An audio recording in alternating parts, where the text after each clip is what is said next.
श्री महालक्ष्मी देवीची कहाणी। श्री गणेशाय नमः। श्री महालक्ष्मी देवे नमः। ओम श्री क्लू ओम धनदेहि मां।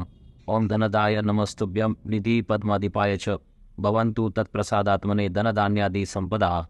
मन लावून ऐकावी, ध्यानात ठेवावी श्री लक्ष्मी देवीची कहाणी। द्वापार युगाची अधिष्ठात्री, सौराष्ट्र देशाची मोहिनी श्री महालक्ष्मी देवी। आटपाट नगर होते। नगराचा एक राजा होता, त्याचं नाव होते भद्राश्रवा।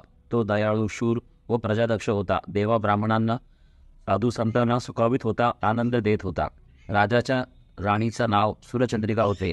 नाव चांगलं पण स्वभावात अहंकार। मागील जन्मी ती एका वैश्याची पत्नी होती।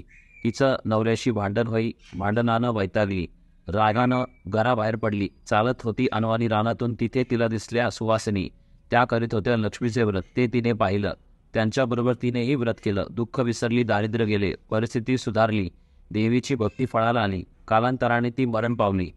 पुढे तिचा पुनर्जन्म झाला। स्त्रीचा जन्म पुन्हा मिळाला, पण भाग्य उजळलं। भद्राश्रवा राजाशी तिचा विवाह झाला। ऐश्वर्यात गळू लागलं। गर्वानं ती फुगली, गरिबांना विसरली, तोऱ्या ताटानं फुगली, दास दासीवर रागावली।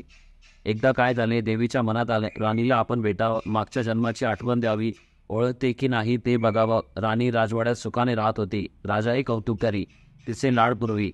त्या दोघांना पुढे 7 पुत्र आणि 1 कन्या झाली। कन्येचं नाव होतं शांबाला। एके दिवशी काय झालं, देवाने म्हातारीचं रूप घेतलं। फाटके वस्त्र नेसली, माथी वळवट ठासला, हाती काठी घेतली। काठी टेकीत राणीला भेटायला आली। तिने आरोळी दिली। अरे, आहे का घरात कुणी घास देईल का? दासी बाहेर आली। म्हातारी दारात दिसली। तिने विचारलं, कोण ग तू? आलीस कुठून? काय काम काढलं? तुझं नाव काय? गाव कोणतं? तुला हवंय काय? मधून खोकत हळू आवाजात म्हातारी सांगू लागली, माझं नाव कमला, द्वारकेहून आली ग, राणीला भेटायचंय। कुठे आहे ग राणी? दासी म्हणाली, राणीसाहेब महालात आहेत, सख्यांशी गप्पा मारत आहेत। त्यांना सांगितलं तर त्या माझ्यावर रागवतील। तुला ग त्या कशा भेटणार? काय तुझा हा अवतार? तुला पाहून माझ्यावर ओरडतील, उणे दुने बोलतील, त्यांच्या सख्याही तुला हसतील। तू जरा आडोशाला बैस, मैत्रिणी गेल्या म्हणजे मी सांगेन त्यांना। म्हातारी रागावली, मनोमन संतापली। तुझी राणी पैशाला बाळली, माणुसकी विसरली, दरिद्री मेली, आज झाली राणी, पण देवीला विसरली। माझ्यामुळेच ना, मीच तिला व्रत सांगितलं देवीचं, तिनं ते केलं। आता राणी पदावर बसली, देवीला आठवणही राहिली नाही। गर्व झालाय संतापात, गर्व झालाय संपत्तीचा, पैशाचा, धुंदी आलीये। गोरगरिबांची पर्वा नाही, थोरा मोठ्यांच्या मुली त्या झाल्या मैत्रिणी। म्हातारी गरीब अन भिकारीन, तिला कोण विचारते? पण याचं फळ तिला भोगावं लागेल, तेव्हाच तिचे डोळे उघडतील। जाते मी। दासी घाबरली। तिने म्हातारीला पाणी दिले, हात जोडून म्हणाली, ते व्रत मला सांगाल, मी ते नेमानं करीन। उठणार नाही, मातणार नाही, घेतला वासा टाकणार नाही, दिलेला शब्द मोडणार नाही। त्या दासीला व्रताचा वसा सांगितला। म्हातारी उठली, काठी टेकीत निघाली। तोच माडीवरून राणीची कन्या शांबाला धावत आली। ती कळवळून म्हणाली, आजी रागावू नका, चुकली माझी आई, तिच्या वतीनं मी क्षमा मागते, कृपा करा, दिलेला शाप मागे घ्या, पाया पडते तुमच्या। म्हातारीला मुलीची दया आली। म्हातारीनं क्षणभर त्या मुलीकडे पाहिलं आणि तिला लक्ष्मी व्रताचा वसा सांगितला।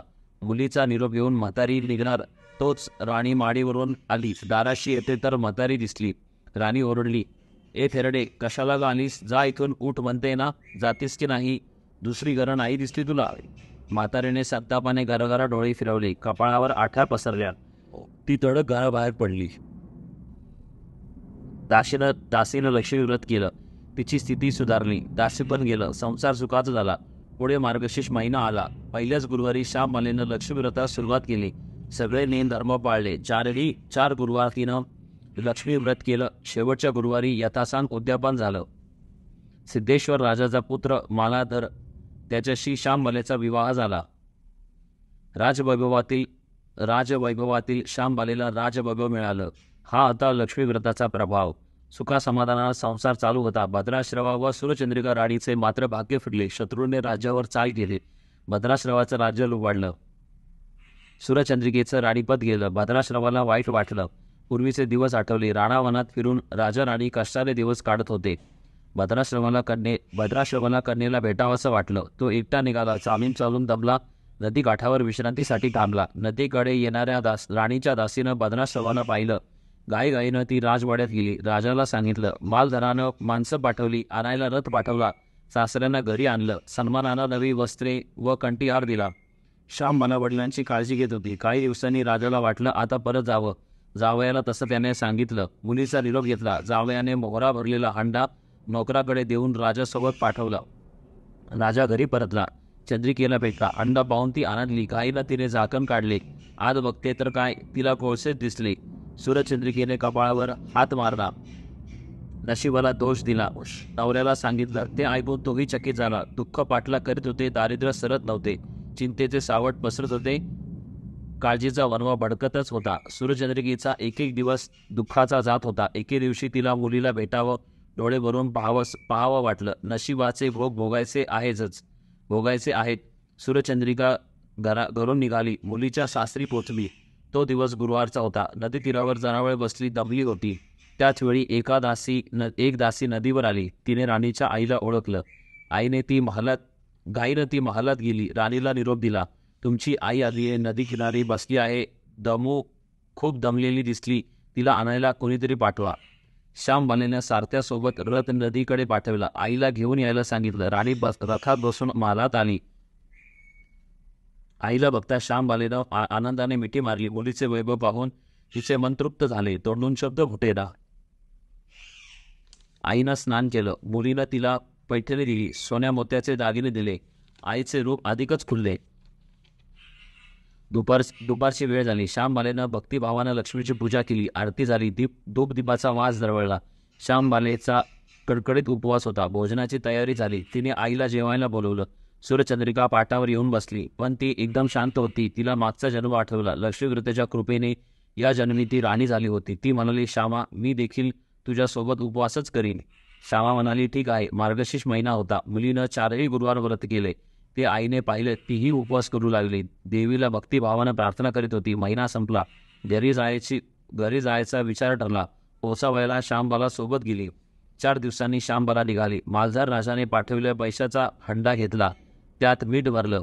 तो नोकराजवळ देऊन पुन्हा ती सासरी आली. गप्पा मारता मारता वेळ कसा जात होता त्याचेही भान तिला नव्हते. मालधाराने विचारले, बाहेरून काय आणले? श्यामबालेने सोबत आणलेल्या हड्ड्याकडे बोट दाखवले.